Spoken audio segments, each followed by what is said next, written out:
Personal experience ചേച്ചി നോക്കി ഞങ്ങൾ 3 ജനറേഷൻ. അതെ ഇപ്പോൾ പേഴ്സണൽ ഓരോരുത്തർക്കും ഓരോ എക്സ്പീരിയൻസ് ആണ്. അത് അപ്ഡേറ്റഡ് വേർഷനിൽ ഇപ്പോൾ മോള് കണ്ട് എനിക്ക് ടി വിയിൽ കണ്ട് എനിക്ക് സിനിമ തിയേറ്ററിൽ പോയി കണ്ട ഓർമ്മയില്ല.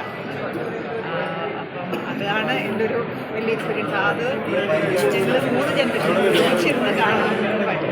പേരൻസിൻ്റെ കൂടെ ആയിരിക്കുമല്ലോ ഡെഫിനറ്റ്ലി പോയി. മമ്മിക്ക് ഓർമ്മയുണ്ട് പോയത്, പക്ഷേ എനിക്ക് ഓർമ്മയില്ല തിയേറ്ററിൽ കണ്ട്. ഡയലോഗുകളെല്ലാം ബാക്ക്ഗ്രൗണ്ട് മ്യൂസിക്കും റീ റെക്കോർഡിങ്ങും അതൊക്കെ എൻ്റെ മനസ്സിലുണ്ട്. പക്ഷേ ഞാൻ തിയേറ്ററിൽ പോയി കണ്ട ഒരു ഓർമ്മ ഞങ്ങൾക്കൊരു വലിയ ഭാഗ്യമാണ്. ഇപ്പോൾ 3 പേർക്ക് ഒരുമിച്ചിരുന്നത്. അന്ന് ഇൻ്റർവ്യൂ വന്നപ്പോൾ പറഞ്ഞത് എല്ലാവരും ഒരുമിച്ച് പടം കാണുക എന്നുള്ളതാണ്. അതെ, ഇവൾക്ക് സ്കൂളിലൊരു പ്രോഗ്രാം ഉണ്ടായിരുന്നു, പെട്ടെന്ന് വന്നതാണ്. കാണാൻ വരാൻ ലേറ്റ് ആവും, അപ്പോൾ കാണാൻ പറ്റില്ല എന്നുള്ളൊരു വിഷമം ഉണ്ടായി. പക്ഷെ കറക്റ്റ് തുടങ്ങുന്നതിന് മുമ്പ് തന്നെ മോളുടെ ഹാപ്പിനെസ്. ഞാനിപ്പോൾ നേരെ സ്കൂളിൽ നിന്ന് വന്നത് ഇങ്ങോട്ട്. ആൻഡ് ഞാൻ അമ്മയുടെ സിനിമകളാണെങ്കിൽ തിയേറ്ററിൽ വളരെ കുറവ് സിനിമകൾ കണ്ടിട്ടുള്ളൂ, 3 കണ്ടിട്ടുള്ളൂ. സോ ഫസ്റ്റ് ടൈം അമ്മ ഇത്രയും ചെറുപ്പക്കാലത്ത് കാണുമ്പം ആക്ച്വലി കണ്ണു പറഞ്ഞു. ഫസ്റ്റ് കണ്ടപ്പോൾ തന്നെ കണ്ണു പറഞ്ഞു. പക്ഷേ ടു ബി ഓണസ്റ്റ് ഭയങ്കര നല്ലൊരു എക്സ്പീരിയൻസ് ആയിരുന്നു. ആൻഡ് ഇപ്പം ആലോചിക്കുന്ന അമ്മ അതേപോലെ തന്നെയാണ്, ഷായലും സ്വഭാവം എല്ലാം അതേപോലെ തന്നെയാണ്. So very very nice to watch it. ഇയാളെ കാണുമ്പോൾ നമ്മുടെ ചെറുപ്പം എന്തോ മോളെ കാണുമ്പോൾ നമ്മുടെ ചെറുപ്പം അതാ പറഞ്ഞത്. അതാണ് അവൾ പറഞ്ഞത്. ചെറുപ്പക്കാലത്തെ അത് അവൾ കണ്ടിട്ടില്ല. ഫോട്ടോസൊക്കെ കുറച്ച് കണ്ടിട്ടുള്ളതല്ലാതെ ഇപ്പോൾ മൂവി ഇങ്ങനത്തെ ഇത്രയും ക്ലാസ്സിലുള്ള മൂവി തിയേറ്ററിൽ പിന്നെ കാണുമ്പോൾ ഭയങ്കര ഫീലായിരുന്നു. അമ്മ എങ്ങനെയാണ് ചേച്ചി അന്ന് ഷൂട്ടിനൊക്കെ കൊണ്ടുപോകുന്നതൊക്കെ എങ്ങനെയാണ്? മമ്മിയുണ്ടായിരുന്നു, ഡാഡിയാണ്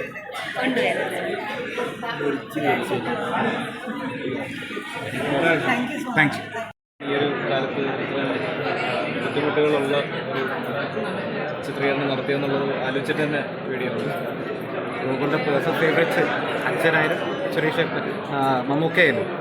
ആക്ച്വലി ജനിക്കുന്നതിന് മുമ്പുള്ള സിനിമ, അതുകൊണ്ട് തന്നെ ഞാൻ എത്രത്തോളം അറിയാനാണ് ഇതിനെക്കുറിച്ച് അധികം വിലയിരുത്താനും അല്ല ഇപ്പോൾ തിയേറ്ററിൽ കാണുമ്പോൾ ഈ ഒരു കാലത്ത് ജീവിച്ചിരിക്കുന്നതിൽ തന്നെ ദൈവത്തിനോട് നന്ദി പറയുന്നു. കാരണം ഇങ്ങനത്തെ ടെക്നോളജിക്കൽ അഡ്വാൻസ്മെൻറ്റിൻ്റെ ഒരു കാലഘട്ടത്തിൽ നമുക്ക് ഇത്രയും കൂടുതലായിട്ട് ഞാൻ ജനിക്കുന്നതിന് മുമ്പ് റിലീസായ ഒരു സിനിമ തിയേറ്ററിൽ വന്നിരുന്ന് കാണാനായിട്ട് സാധിക്കുന്നു എന്ന് പറയുന്ന ഒരു അവസ്ഥ തന്നെ ഒരു ഭയങ്കര സറിയലാണ്.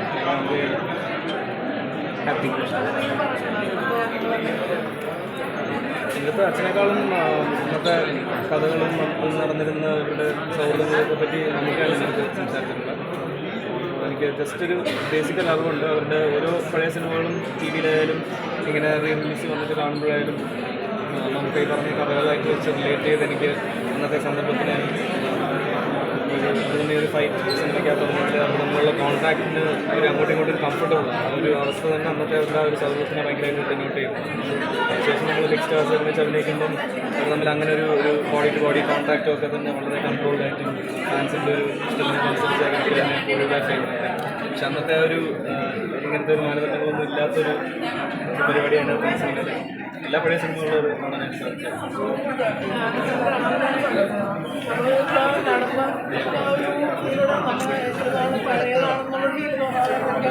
വളരെ പേര് സാധനങ്ങളൊക്കെ ഫീൽ ചെയ്യുന്നുണ്ട്. അത് ആക്ച്വലി കാണാനുള്ള സാധ്യത. അറിയില്ല. ഞാൻ വേറെ പരിപാടിയായിട്ട് തനിയായിട്ട് നടക്കുക, അച്ഛൻ്റെ പരിപാടിയായിട്ടുള്ള അധികം ഇതിനെപ്പറ്റി ഞാനും അച്ഛനും വരുമെന്നാണ് വിചാരിച്ചത്. പക്ഷേ അച്ഛനും വരാൻ സാധിച്ചില്ല. ഡൽഹിയിലാണ്. അച്ഛനും കാണാൻ ആഗ്രഹം ഉണ്ടാവും ഡെഫിനറ്റ്ലി. അച്ഛനും